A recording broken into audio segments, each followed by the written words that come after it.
Today is Good Friday, and on this day we honor the death of Jesus. I would like to recount this from Matthew chapter 27, starting at verse 27. And it says that the soldiers of the governor took Jesus into the praetorium and gathered the whole garrison around him. And they stripped Jesus and put a scarlet robe on him. Then they twisted a crown of thorns and put it on his head, and a reed in his right hand. And then they bowed down before him, mocking him, saying, "Hail, King of the Jews." Then they spit on him, and they took the reed and struck him on the head. And when they mocked him, they took the robe off and put his own clothes back on him and led him away to be crucified. Now as they came out, they found a man of Cyrene, Simon, and compelled him to carry his cross. And when they came to the place called Golgotha, that is to say, the place of the skull, they gave Jesus sour wine mingled with gall to drink. But when he had tasted it, he would not drink it.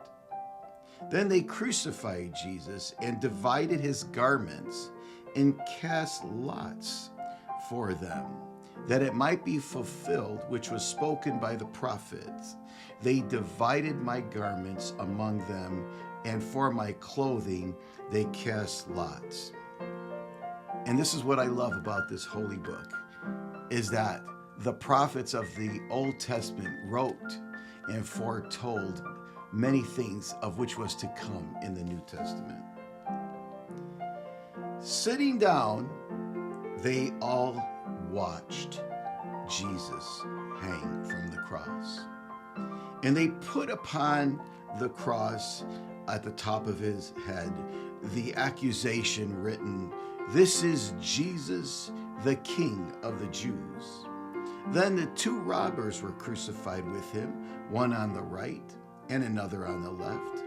And all those who passed by blasphemed Jesus, wagging their heads and saying, "You who destroy the temple and said that you would rebuild it in 3 days, save yourself. You are now the Son of God. Come down from the cross." Likewise, the chief priests also mocked with the scribes and the elders and said, "He said he would save others. Himself he cannot save. If he is the King of Israel, let him now come down from the cross, so that we would believe in him. He trusted in God. Now let God deliver him. He said he was the Son of God." Even the robbers who were crucified with Jesus reviled him with the same thing. And now from the 6th hour until the 9th hour, so the 6th hour according to the Jewish time was 12 noon. 6 a.m. was the first hour. 12 noon was the 6th hour. So from 12 noon till 3 p.m., for 3 hours, there was darkness over all the land. And about 12 noon, Jesus cried, about 3 o'clock, the 9th hour, Jesus cried out with a loud voice, saying, "Eli, Eli, lama sabachthani?" That is, my God, why have you forsaken me?" Some of those who stood there when they heard Jesus said, he is now calling for Elijah. Immediately, one of them ran and took a sponge filled with sour wine and put it on a reed and offered it to Jesus to drink. The rest said, "Let him alone. Leave him alone. Let us see if Elijah will now come save him." And Jesus cried out again with a loud voice and yielded up the spirit. Then, behold, the veil of the temple was torn in two, from top to bottom, and the earth quaked, and the rocks were split, and the graves were opened, and many bodies of the saints who had fallen asleep were raised from the dead, coming out of the graves after his resurrection. They went into the holy city and appeared to many.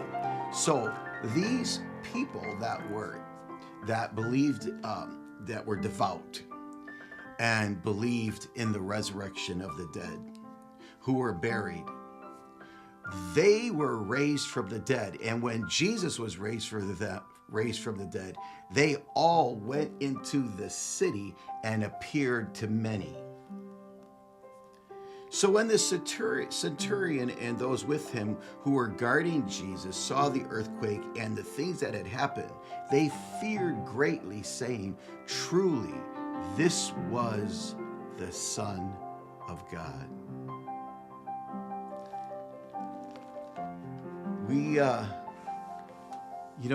Jesus said, if you destroy the temple, Jesus made reference to himself as being the temple. So the Jews built the holy temple, and it took them 46 years to build. And in this temple, there were many ceremonial things that occurred. Sacrifice of animals, because in the Old Testament, it says that without the shedding of blood, there was no remission of sin. So in the temple occurred the sacrifice of animals for the forgiveness of sins for the people. And people had to go to the temple and offered up, gave money, and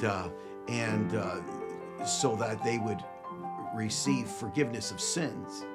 And when Jesus said that he was the one to forgive sins, this angered the Pharisees and the Sadducees. There were two sects. Pharisees, they were the priests, and they were really adamant, following the laws and showing themselves righteous before everyone. And the Sadducees kind of like ran the temple, took care of the money and all that. Well, Jesus came in and, ran and tipped the tables over, all the money changers. And, he was very angry with the Sadducees, making the temple a place of financial exchanging and of profit. And this angered the Jews. Jesus said, if you destroy the temple, referencing himself, that he was now the temple. If you destroy the temple, in 3 days I will raise it up. So this angered the Pharisees and the Sadducees, because they were saying, what are you talking about? Destroying the temple, and in 3 days you would raise it back up.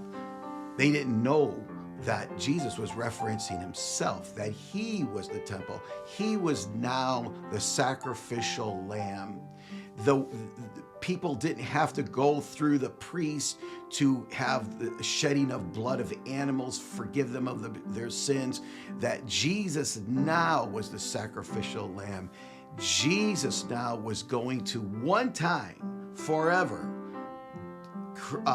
shed his blood for the forgiveness of all mankind. And the temple, the curtain that separated the holies of holies from the common people coming in, that was torn from top to bottom, indicating now that the way to God was now open for all. And there was no reason now to sacrifice animals, because Jesus' blood now was the only way to come into fellowship with God in the holies of holies. What an amazing event that occurred on Good Friday. That's why we call it Good Friday. And I want to honor Jesus today. And I'm so grateful for my Catholic heritage, because when I was little, we never ate meat on Good Friday. And today, I want to honor my heritage, my upbringing. And I'm so grateful for my parents. And my dad was very, very, very religious and loved Jesus with all his heart. And he many times took us to church when I was little. So today, join me. And in honor of Jesus, join me by not eating meat and sacrificing your love for him, showing your love for him. I love you. I pray that you have a blessed Good Friday, honoring Jesus for what he did for all of us. Thank you.